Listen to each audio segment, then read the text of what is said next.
Hello everyone, I am the Princess of Art and I solemnly swear that I am up to no good. Why? Because I have today's Spotlight Fandom, of course.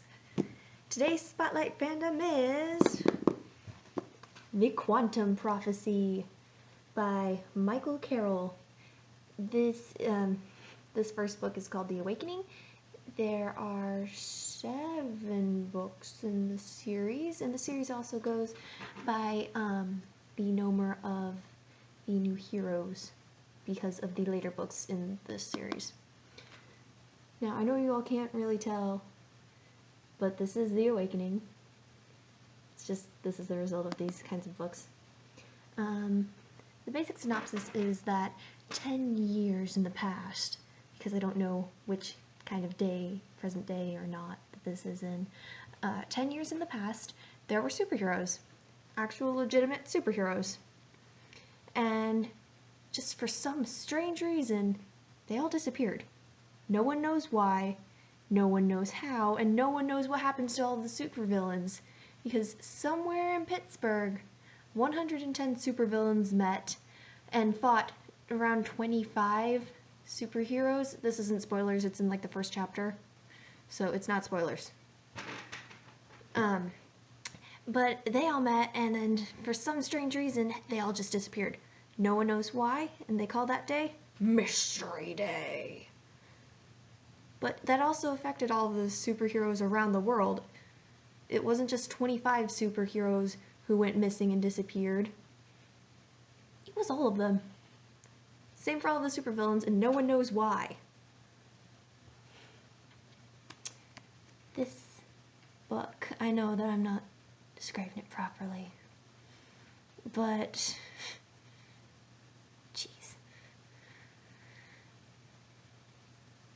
The 10 years in the past, it starts off with that in the midst of a bloodbath, basically. And that was the prologue. 10 years into the future, and you have to wait 5 chapters for there to be something interesting happening. Well, not really 5. But it, as soon as it gets interesting, it doesn't go, interesting. It goes, it's interesting, immediately. I am definitely not explaining this right. I would read the back to you, but there is no back. It's just the awakening with his name in this area that you can't see. So if you don't mind, I'm going to read the first page to you all. 10 years earlier, Renata Solis stood in the center of the empty field, directly in the path of the approaching figure. She had her long black hair tied back and was wearing gray jeans and a plaid red t-shirt. The only thing that marked her out as anything other than a normal girl was a pair of thick leather gloves and the black Zorro mask she borrowed from her little brother. The midday sun broke through the clouds and illuminated the tall man making his way toward her. Renata stood her ground, watching him approach. Though Dioxin was still 20 meters away, there was a stench of death about him, a putrid, damp, fungal smell that reminded Renata of the rotting timbers in the basement of her grandmother's house.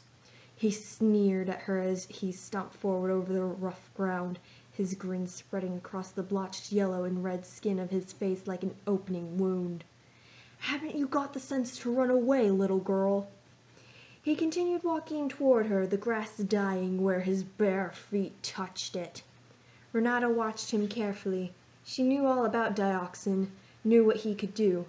His skin oozed a thick, clear, acid-like venom, and if his touch didn't scorch the flesh from your bones, it infected you with a deadly poison. Dioxin stopped a couple of meters away. "Seriously, run away." Energy had told Renata that of all the villains she had faced, the one who scared her the most was Dioxin. Ragnarok was incredibly intelligent, strong, and fast. Brawn was 4 meters tall and capable of knocking a moving train clear off its tracks. Slaughter was a ruthless killing machine, but they were nothing compared to Dioxin. "So what do they call you?" Dioxin sneered. "Diamond?" Dioxin looked her up and down. What's the deal here, kid? Don't tell me that you're one of Titan's crew. You're what, 15? 14. 14, and you think you can stop me? With that, Dioxin lunged toward her, his poisonous arms outstretched. That isn't even all of the prologue. That's just like a page and a half. I have to admit that after I read that part, I was a bit confused for what happened next because it went to a different perspective of another character, but it all comes together and works around. The Quantum Prophecy, The Awakening by Michael Carroll. Yep. Today's Spotlight Fandom. So, thank you all for watching.